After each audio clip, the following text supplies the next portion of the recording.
Welcome back to the Untouchaballs podcast. Caden and Leo here. Caden, how you doing today? Doing pretty great, Max. How about you? I'm doing pretty great myself. It is finally time for UFC 310, Caden. And Uncle Dana, once again, has given us a fantastic card to close off our year. Little interesting placement, though, on a couple of the fights. Definitely some interesting placement, Caden. You want to talk about that? Yeah, I mean, we got early prelim. Aljamain Sterling somehow won the early prelims. Yeah, that's crazy. Even though they could replace the fight we're going to talk about in a couple minutes in the Bryce Mitchell fight. Those two could have easily just flip-flopped, thrown Aljo on the main event. But instead, even Chris Weidman, Eric Anders could have been higher up on the prelims, not an early prelim fight. It was just a little weird, back and forth with what he did, but still great card all around. Yeah, it's super sad, Caden. I think that's kind of the reason why we're even talking about, I think it says something about the card when the early prelims could be rotated with the higher prelims and the main card being rotated with, it says a lot. Yep. Right? But ultimately, we're going to talk about that main card, and I think it's going to be electric. I think it's going to be exciting. So let's jump in the first fight. Yeah, the opening fight of the main card on Saturday night is Nate Landwehr against Do Ho Choi, where Landwehr is a minus 142 favorite. Yeah, Caden, very close line here, right? 142, very slight favorite. I like Do Ho Choi to do his thing with the stand-up ground. From what I've seen in this fight, Caden, an explosive. He could stay at range. He could touch you up. I think that's going to play in favor.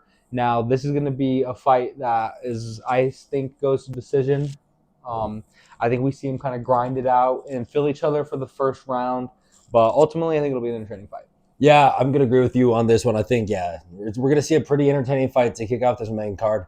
I'm not expecting really any big finish here or anything like that. I don't see it either. Yeah, I will say, though, I'm probably with you. I do agree Choi will probably end up getting that decision in the end and get the win here for us. Yeah, and we're going to, look at both of these fighters' cardio in this matchup. It being only 3 rounds. Both these guys are, 30s, ages, so they've been around. They should know how to manage cardio, and should be no problem with them there in the octagon.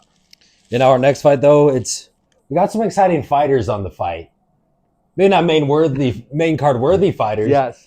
But we got my man Bryce Mitchell taking on Crone Gracie, where Bryce Mitchell is a minus 800 favorite. Caden, Crone Gracie getting on the main card is insane to me.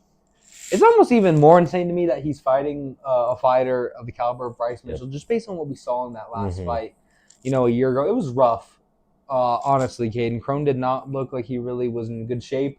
Kind of was butt scooting and lost the decision, right? Got grinded out. I kind of expect that to happen again. I think the odds makers hit it right on the head, even though Bryce Mitchell's coming off 2 ugly losses, Caden. Ugly losses. Dude, that last fight against Josh Evans, he died. Yeah. He took that punch and just going crazy on the mat. But yeah, Caden, ultimately, I am going to go with the Bryce Mitchell edging out. And I think he gets finished, though. I think Bryce Mitchell by submission. That's the hard part because he is going against the submission specialist in Crone. I think Mitchell is just going to have to outlast him, and if he doesn't go to the grappling, he's going to pull out with the W. Yeah, I do think, this should be a fight that Bryce Mitchell ends up getting the victory in. He's on this 2-fight lose streak, but Dana still loves him, still going to put him on the main card. And, I still think Bryce Mitchell's a really good, entertaining type of fighter that's worthy of being seen in front of a lot of fans because he's still a very entertaining and good fighter that you want to get that name put out there, try to build his reputation stuff. It should be a nice win for Bryce Mitchell. I don't think it'll be anything crazy, anything spectacular. I don't think just a nice, good win for Bryce Mitchell. As long as he just doesn't get submitted or fall into the guard of Crone, because that's probably what he's going to want to do, I think he'll be okay. Now we get to some more entertaining fights. I think some more big bangers on the main card. We got a heavyweight bout between Cyril Gane and Alexander Volkov, where Gane is a minus 345 favorite. Yeah, I'm surprised that Gane's line is so high, Kate. Just considering Volkov's winning streak that he's on, he's kind of had a late career resurgence. He's come alive, it may be the back tattoos. Crazy big old back piece. The more he gets, the better he becomes as a fighter. But, he's been powerful, a veteran in the game. And I think, this is going to be potentially, going to set up who's going to be challenging the winner of hopefully Jones Aspinall. Hopefully. But ultimately, that's a little far ways down the line. But a big matchup in the heavyweight division nonetheless. I think the fact that this is going to be a striking match favors Cyril Gane, who's the more technical striker. And the way he looks, the shape he's in, I really think, Caden, that he's going to come out and, try to put it on Volkov. I think Volkov's going to find a way to win, though. I just don't trust Gon, the way he's appeared in his last fights, Caden. I think he may have lost a little bit of confidence potentially. And I think Volkov's just on the come up. I like him potentially even catching him. So you're going with Volkov in this one. I'm going with Volkov. Okay, Big underdog. I'm going with Cyril Gane on this one, though. I just think, like you're saying, this is a fight that you'll probably see the winner of this fight for the belt again. We saw what happened last time Cyril Gane fought for the belt. John Jones in and out like that. Yeah. Just nice, quick, easy victory. I don't think Gane wants that to be his only experience fighting for the title, fighting for that heavyweight championship. And also getting wrestled by Francis Ngannou for 5 rounds. That too. But now you see this, Alexander Volkov, you're right. He's coming on this little career resurgence, finding his stuff now in his later 30s. I just think Cyril Gane will be able to be a little more technical on the feet, be able to strike him, outlast him, and then able to get that victory. If Gane wins, though, I see it more as a decision victory than a finish. But I could see, like you're saying, though, a little Volkov trying to end up catching him or something. Yeah, because I agree. Victory. I think Cyril's a more technical fighter, and I think, it favors him going to decision, just staying at range, not letting the 6'7" Volkov get close. But I just have a gut feeling, Kane. I'm going to go with the gut. I think Volkov's going to catch him. And we'll see, man. We're see. That's what makes this so exciting, Caden. The fight game. Our co-main, though, should be a great fight. 2 unbeaten fighters. It was supposed to be Shavkat Rakhmonov against Belal Muhammad for the welterweight belt, but then Bilal's toe happened, and now he's out for a couple months. Infection That's with a Belal. Disgusting picture. It was horrible. Prayers up to Belal. Hopefully he recovers right, because we want to see a healthy Belal take on either Ian Gary or Shavkat. Yeah, like you're saying, he's fighting Ian Machado Gary, also undefeated, who's supposed to fight next week in that UFC fight in Tampa. Yeah, but Kobe Covington stepped up. Now, though, he comes in 5-round co-main between Shavkat and Ian Gary. Shavkat's the heavier favorite at minus 375, and I agree with that line. Caden, I think, Ian Gary's getting a little disrespected here. I am not an Ian Gary fan at all, but I think his body of work, what he's shown in his last couple fights, is that he does have the technical skills of a mixed martial artist. That being said, 18 fights. 18 finishes.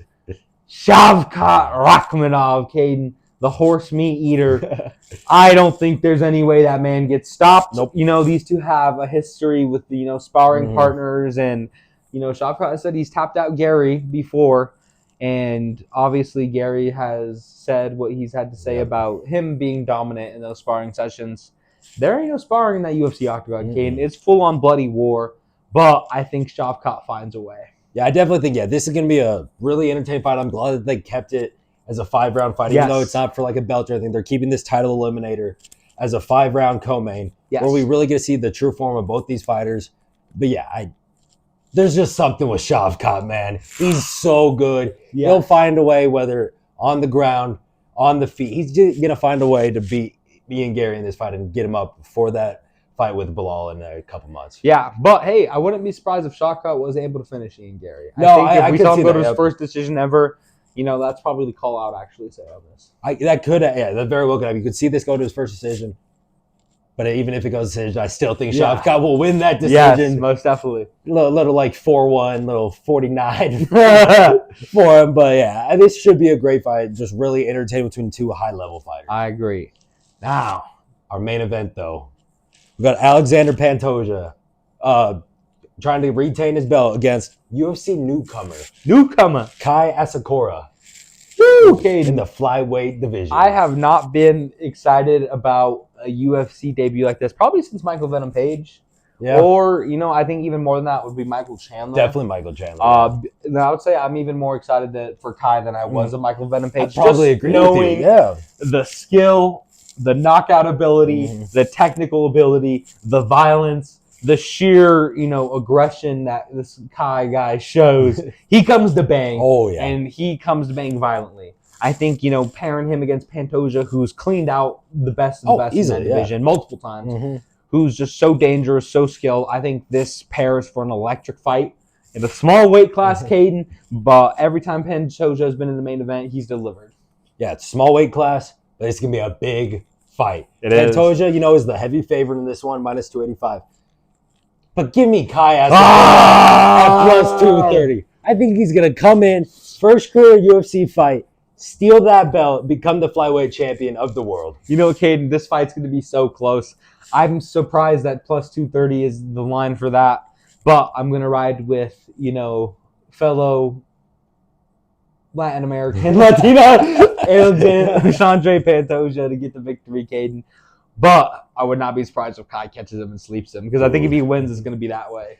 It should be an amazing way to end this out, I think. If they were the co-main, they get moved up to the main event.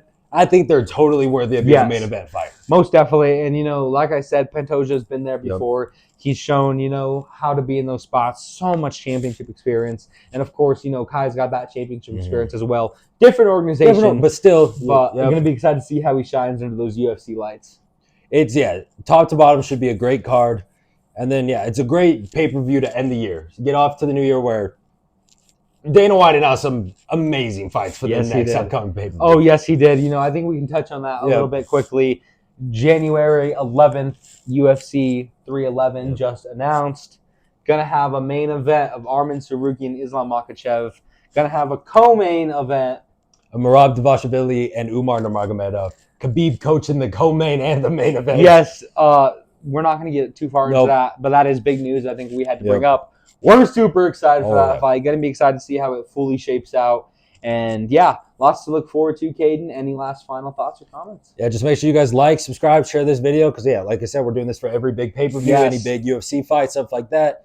But follow the social medias because we'll be posting, our best bets for all college football, NFL. We'll probably do something for the UFC on Saturday, too, so make sure you look out for that. And, just great fight coming up this weekend. Most definitely. Thank you all for listening, and we'll see you all next time.